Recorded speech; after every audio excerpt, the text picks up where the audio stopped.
I couldn't move, I couldn't drink water, I just couldn't do anything. These were some of the words spoken by Sama Herman, an 18-year-old girl, shortly after she woke up from a coma. Sama was addicted to vape, and it had turned her lungs white, filled them with fluid, and inflamed them before she was placed in a 5-day long medically induced coma. Every one of us has been a child at some point in our lives. Some of us may even have children of our own. Children today are being targeted by vape dealerships and distributors across the country, and it is only getting worse. After reading several books and articles about vape and what it does to the body, I want to share what I've learned about it with you. We all live in the US and we all know what vaping is. It has found a commonplace in society today. Whether you are 60 years old, 40 years old, or 10 years old, we all know what vaping is and we all know what it can do to the body. So today I'm going to go over the impact vaping can have on your health, how it has become an especially relevant issue among teenagers and young adults, and what we can do about it. For starters, vaping has many negative effects on the body, some temporary and some permanent. Nicotine, a common ingredient in vapes, is highly addictive and has several health risks that go along with it. According to the American Academy of Pediatrics, the largest professionally owned association of pediatricians in the US, nicotine increases your blood pressure, breathing, and heart rate by releasing adrenaline into your body. Because spiking your adrenaline levels can, in addition to increasing your risk for heart attack, make you feel good, many people return to vaping after having tried it for the euphoric, adrenaline-filled feeling it gives you. The highly addictive chemicals in vape, specifically nicotine, are one major reason why vaping has become a serious problem in the US. Vaping can also lead to serious lung injuries and diseases. According to an article from the British Medical Journal, a peer-reviewed medical journal, e-cigarette or vaping use-associated lung injury, VALI, led to nearly 3,000 cases of idiopathic acute lung injury in 2019, 68 of which resulted in death in young, healthy people. A team of ophthalmologists later discovered a strong association between VALI and vaping. This shows that in addition to being highly addictive, vaping can have serious lung injuries, such as VALI and even death. In addition to the many negative effects it has on the body, vaping has become more of an issue among teenagers and young adults. The number of teenagers using vapes is radically increasing. According to the website Contemporary Pediatrics, a website focused on providing education and resources for pediatricians, in 2015, nearly 1 in 6 high school students admitted to using vape, a significant increase from the 1 in 50 high school students who admitted to using vape in 2012. As more and more teenagers and young adults begin to use vapes and become addicted to vapes, the vaping issue among this group of people grows more and more significant across the US every year.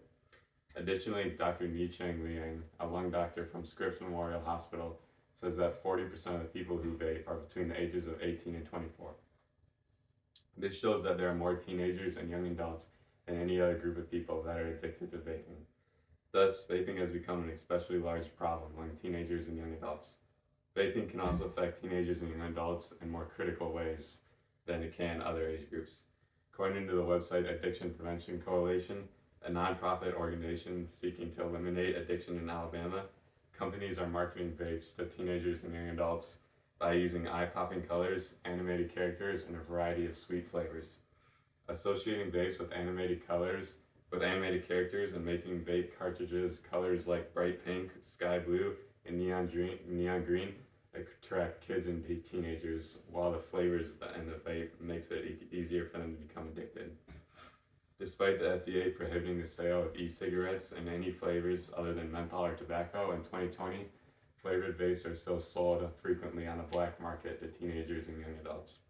Additionally, vapes, while not all of them are flavored, are advertised on social media platforms that kids are spending hours a day browsing on, exposing them even further to the vaping industry. Because of the negative effects vaping has on the body and the increasing number of teenagers and young adults who are addicted to vape, we need to work together to resolve the vaping problem among teenagers and young adults.